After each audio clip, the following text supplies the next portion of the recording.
Hello, Kevin Gibbon once again. Welcome to my comic book reviews. Today we're going to review Moon Knight number 199 from Marvel Comics. This issue opens in Williamsburg, Brooklyn, New York, at the Corbinadium Cafe. Ernst is working double time to influence our hero. He won't stop talking, whether it's politics, pop culture, or monsters. He's talking so fast and hard that our hero can't think straight, which I think is the idea. The creative team, Max Bemis, is working hard to influence his personalities that make up Mark Spector.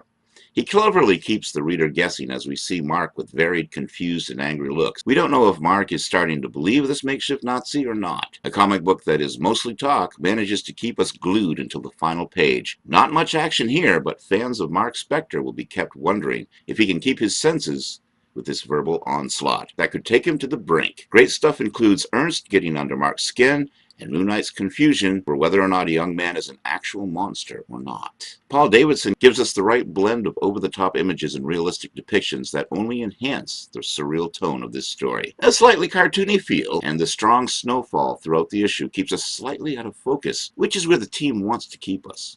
We are not supposed to see clearly here at all. Viewing this verbal onslaught, along with Mark, keeps us on our toes. Highlights include the creatures from Mark's id that keep popping up, making us wonder about the reality of the situation, and the splash where Mark faces Ernst and retaliates against his tormentor. It reminds me of Dr. Morbius from Forbidden Planet, when he finally realizes that the danger was with himself all this time. In conclusion, the fragile schizophrenic mind of Mark Spector is at risk here, as his tormentor takes him to the brink of insanity with his confusing arguments about just about every subject under the sun. Can Mark take this abuse and come out on top? Ernst threatens his loved ones. Unless Moon Knight recants his very existence, will Moon Knight, Mark Spector, fall prey to these tactics or wind up on top? To be continued. And this reviewer gives this comic book 3.5 out of 4 stars with an 8.4 rating. The writer was Max Bemis. The art was by Paul Davidson, and of course the publisher is Marvel Comics. And for my next review, Rough Riders Volume 3.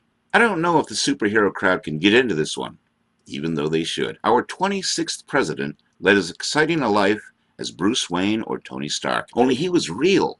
Rough Riders tells the Teddy Roosevelt story, and this issue begins with his daughter's wedding. We're also treated to several other historical figures in this Rough Riders title from that era, such as Houdini and Thomas Edison. I enjoy my historical fiction, and this one is a fine example of real characters in a fictional story. Looking at the creative team, Adam Glass begins this tale in 1906 at the very real wedding of Alice Roosevelt. Proud Papa Teddy is giving her away, and he sees a senator and begins talking shop.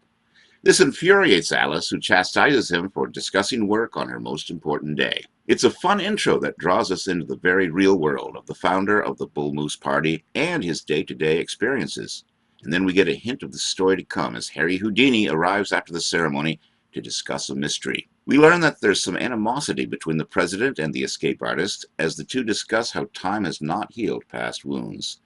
Glass draws us into this tale with a dose of mixed realism and great storytelling. Great stuff includes why Harry Houdini is enlisting the help of the president and the secret behind the fortune teller. Patrick Oliff recreates early 1900s America superbly and helps authenticate his story, till it seems like a real piece of American history. The art is dynamic and the supernatural sequence is fluid, but what I love the most is the attention to detail for that era in particular. Highlights include a nice lead-up to the appearance of Houdini, the shot with the rose petals and playing cards on the ground, and the final reveal of another real-world character from that era, which will lead us into the next issue. In conclusion, this is kind of like a League of Extraordinary Gentlemen, but instead of fictional characters from literature, this team uses real-world people in an imaginary setting. I love my fantasy books, which mix real people, places, and events into the mix, making it all the more fun. The blend of historical fiction and the supernatural is seamless and expected, as the creators use real incidents from the characters' lives to help ground the story.